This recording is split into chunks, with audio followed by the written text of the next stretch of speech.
Very much, Claude, for the introduction. Before I start, I also would like really just to echo the thanks. Let me do it on behalf of the European Crystallographic Association to our colleagues in Morocco, specifically Abdul Malik Talal, but then obviously the efforts of Mekele Zema, who's sitting there, and obviously Claude sitting here to get this conference, and also for the invitation to say a few words here. Now, obviously, I think you have been bombarded with information over the last year, so it's impossible to cover all aspects.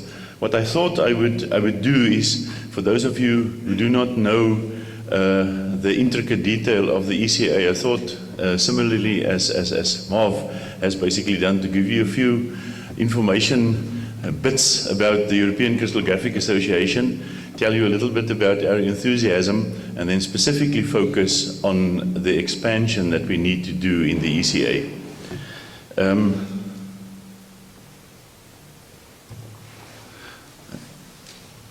Maybe I should just use my glasses.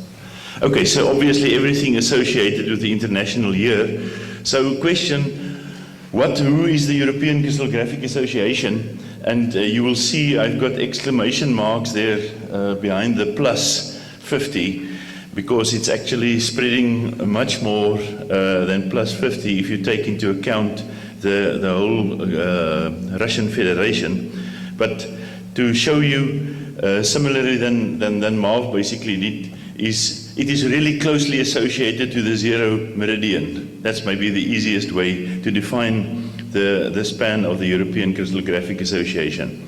If you look a little bit more detail in terms of the map, you will see I haven't indicated there the members from Europe as such, but I can tell you it's just over 30. And then you will see the ones in red. Those are actually the members of Africa, or the member countries of Africa, who are formal members of the European Crystallographic Association. So you can clearly see we sit with a big problem here in terms of member countries of the European Crystallographic Association. If you look at just a little change of countries, as Marv mentioned also last evening, who are now members of the IUCR, you see that it basically reflects similarly, with the exception of two, in terms of member countries of the IUCR. So this is really, I think, the way of building capacity in the European Crystallographic Association, to seriously focus on Africa.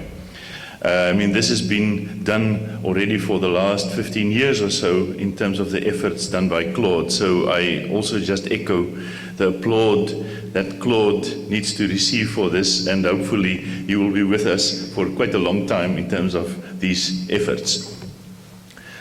To show you the physical names, you can see there in red that is basically the members from the European Crystallographic Association, and in blue indicate the members of the IUCR.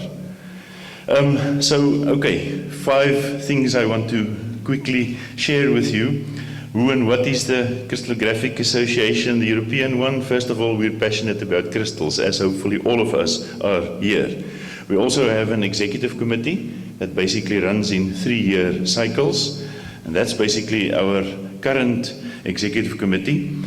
Unfortunately, we are finishing this executive committee in 2-3 months from now on at the meeting in Roodt. So then there will be a new executive committee, and then typically Santiago, who's there, will be the outgoing president, or he's currently the immediate past president. I'm president, so Santiago will then say goodbye to us as such.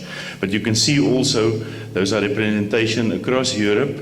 Unfortunately, I'm the only representative from Africa there. So that is something that we will also have to work on in future, to have more representation in terms of Africa.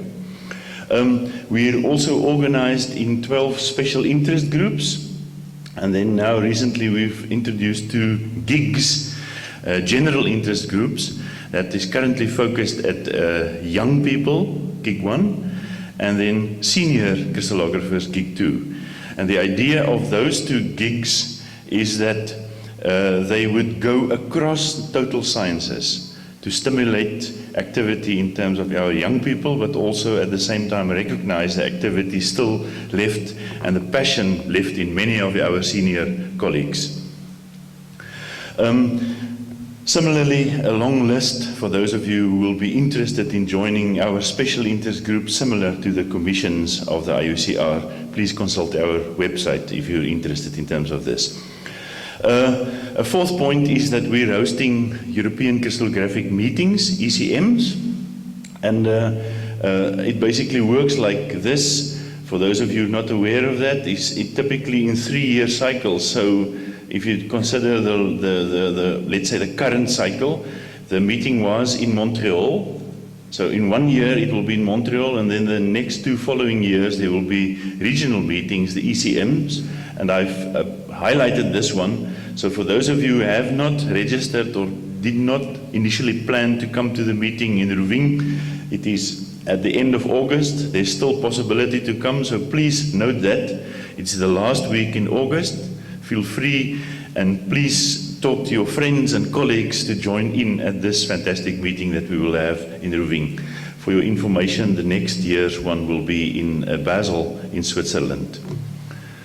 At these meetings, there are different variations of presentations possible, wherein we would like to encourage people to come and share their research, and also specifically we would like to encourage young people to come here, and also representation and delegates from out of Africa. For interest, those are the historical events, the past meetings that we basically had. I'm sorry, I will jump fairly quickly over them, but you can see they started in 1973 in Bordeaux, and currently we're looking at 2015 in Croatia.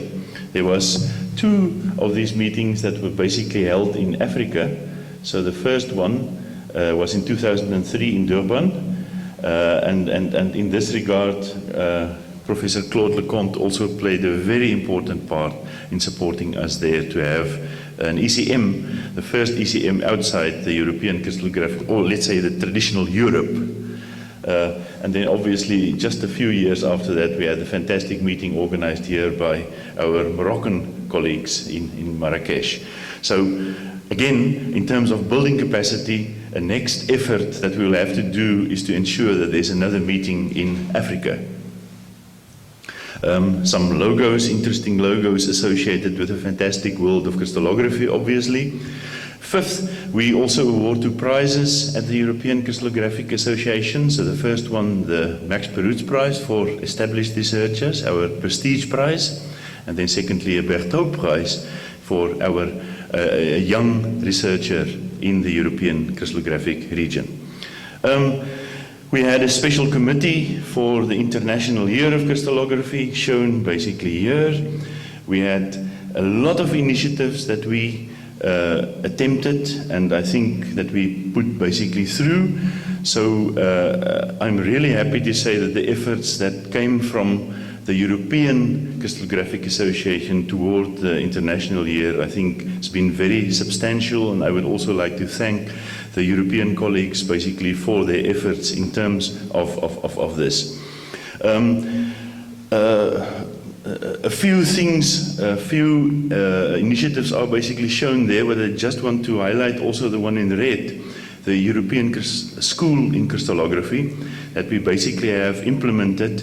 As mentioned last night, that there is a decrease in activities, formal activities in terms of crystallography at our teaching institutions.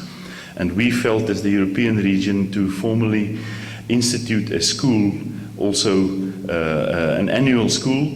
And I can tell you the first one was held in Pavia last year, organized by Michele Zema.